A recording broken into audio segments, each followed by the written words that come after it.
Paz de Cristo Jesus, meus amados irmãos, nós vamos iniciar nossa aula que tem por tema a inerrância da Bíblia e vamos para o nosso textuário que diz assim: porque em verdade vos digo que até que o céu e a terra passem, nem o iota ou um tio se omitirá da lei sem que tudo seja cumprido. Mateus capítulo 5, versículo 18.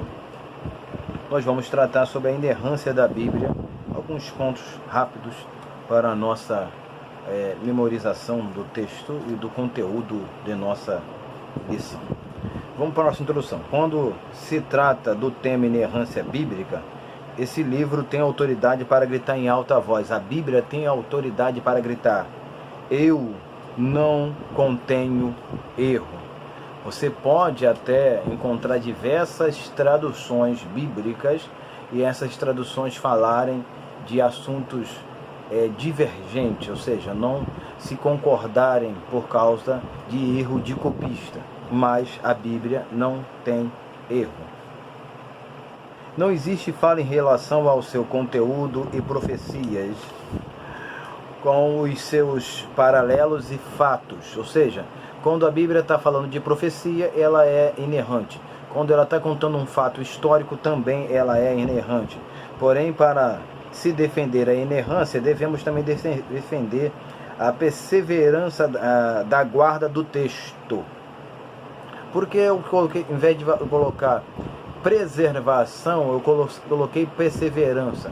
Porque o texto foi paulatinamente sendo guardado e preservado por Deus por séculos, décadas, dias e anos e horas e meses. Deus foi guardando através de pessoas e através do texto, através do registro do texto. Quando isso se deu no tempo e com o texto, quando tudo isso foi se acontecendo no tempo e no texto, ou seja, no tempo foi através, como a gente já falou, através do tempo que foi passando, Deus foi instrumentalizando pessoas e vidas para preservar, cultivar as Escrituras. Isso no tempo. No registro, a gente tem através da multidão de manuscritos a qual nós temos em mãos, a qual nenhum livro no mundo antigo tem essa preservação toda. Nenhum, sem sombra de dúvida.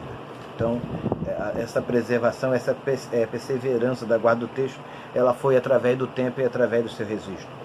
Primeiro ponto: os instrumentos necessitavam serem santos, eram homens santos de Deus.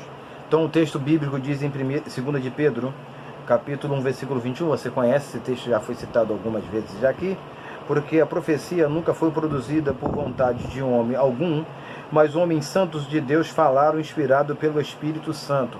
Então a inspiração foi dada pelo Espírito Santo. Mas o que eu quero observar aqui com você é a questão homens santos, homens santos.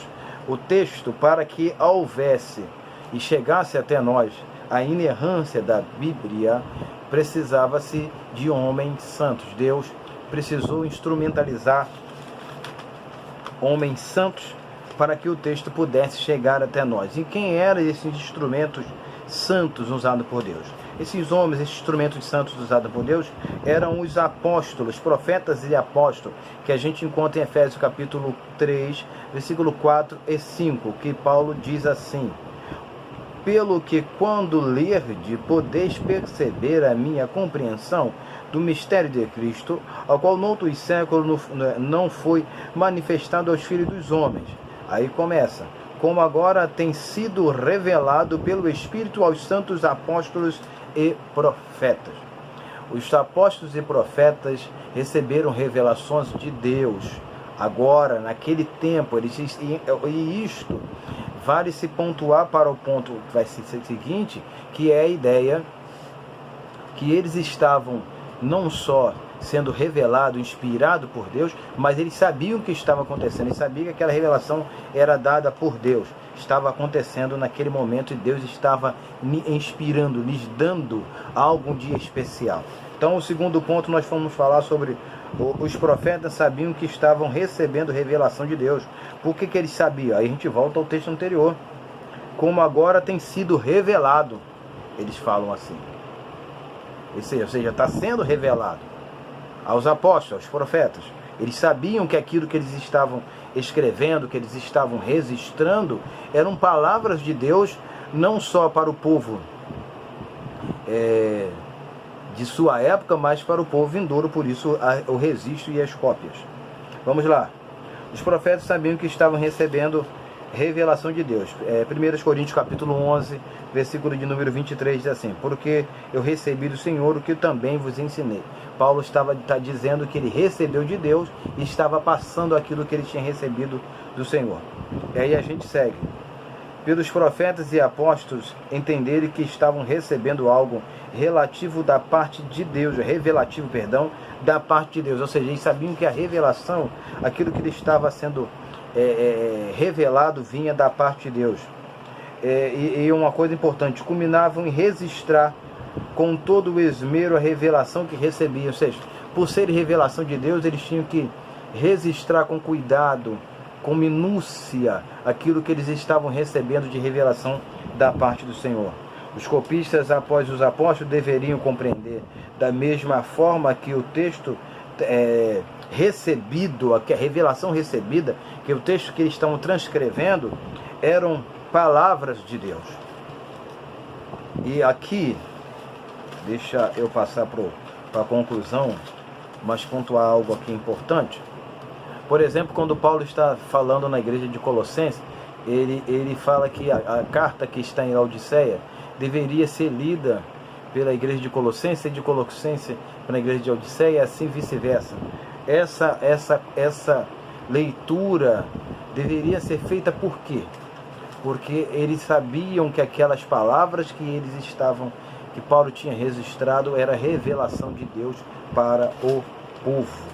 O povo precisava ler aquilo que Paulo estava registrando, escrevendo, copiar e ler. Conclusão. A inerrância e preservação caminham juntas, como perseverança e preservação. Perseverança de guardar o texto. Deus perseverou em guardar o texto. Deus preservou o texto. A inerrância e preservação caminham juntas, porque não existe inerrância sem preservação do texto. Aí alguns teólogos vão falar, mas o texto, a gente não tem os manuscritos dos apóstolos, correto? Isso é extremamente verdade. Porém, Deus preservou através das cópias, e o Dr. Wilbon Norman Pickering trabalha com isso, se você tem isso no YouTube, com a ideia de que Deus preservou o texto através dos copistas. E ele até trabalha com chamado, você pode pesquisar isso na internet, chamado Família 35. Ele vai explicar com todo o detalhe sobre este assunto. Então essa preservação se deu como? Ela aconteceu através dos longos séculos, através de homens santos de Deus. Eu quero entrar aqui para a conclusão, falando sobre homens santos de Deus, porque há um problema que a gente precisa comentar aqui.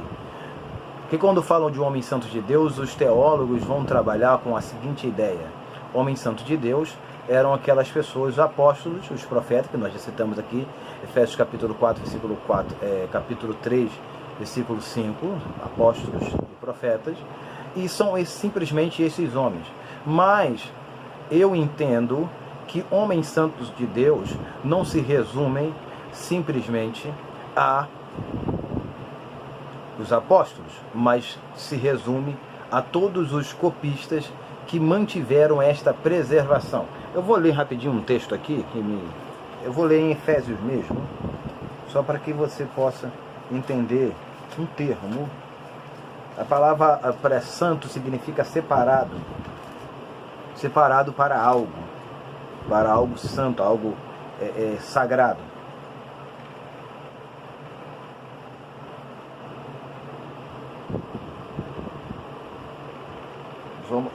Efésios capítulo 1, versículo 1 diz assim, Efésios 1:1. Paulo, apóstolo de Jesus Cristo, pela vontade de Deus, aos santos que estão em Éfeso, e fiéis em Cristo Jesus. Fiéis em Cristo Jesus. Eu quero que você entenda o seguinte: que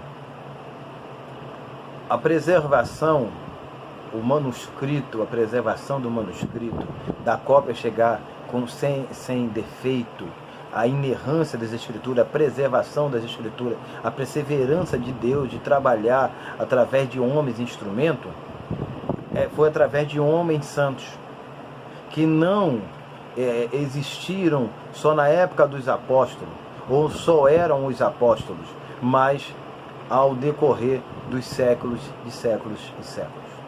A gente precisa entender isso para entender inerrância, porque inerrância não existe se Deus não preservar o texto através dos copistas, com esmero, cuidado, valorizando, entendendo que aquele texto ao qual ele está copiando não é um texto comum, mas é a palavra de Deus que tem que ser preservada e levada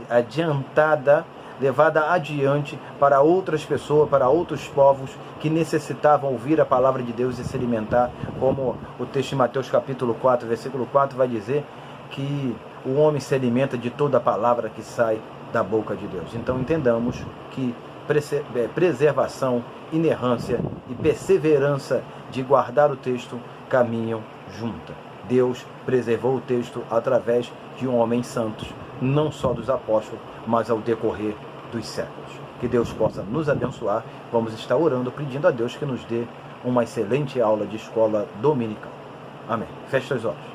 Senhor Deus, muito obrigado por esta tão preciosa oportunidade. Peço, Senhor, que dê sabedoria e graça a esse professor e a essa professora, e que em nome de Jesus ele possa usar esse conteúdo, este material simples, para que a sua aula possa ser enriquecida, possa servir de subsídio bíblico e teológico. Em nome de Jesus, nos permita uma excelente aula de escola dominical, para a glória do Senhor. Amém e amém. Que Deus possa nos permitir uma excelente aula de escola dominical. Tenha um excelente domingo. Deus nos abençoe.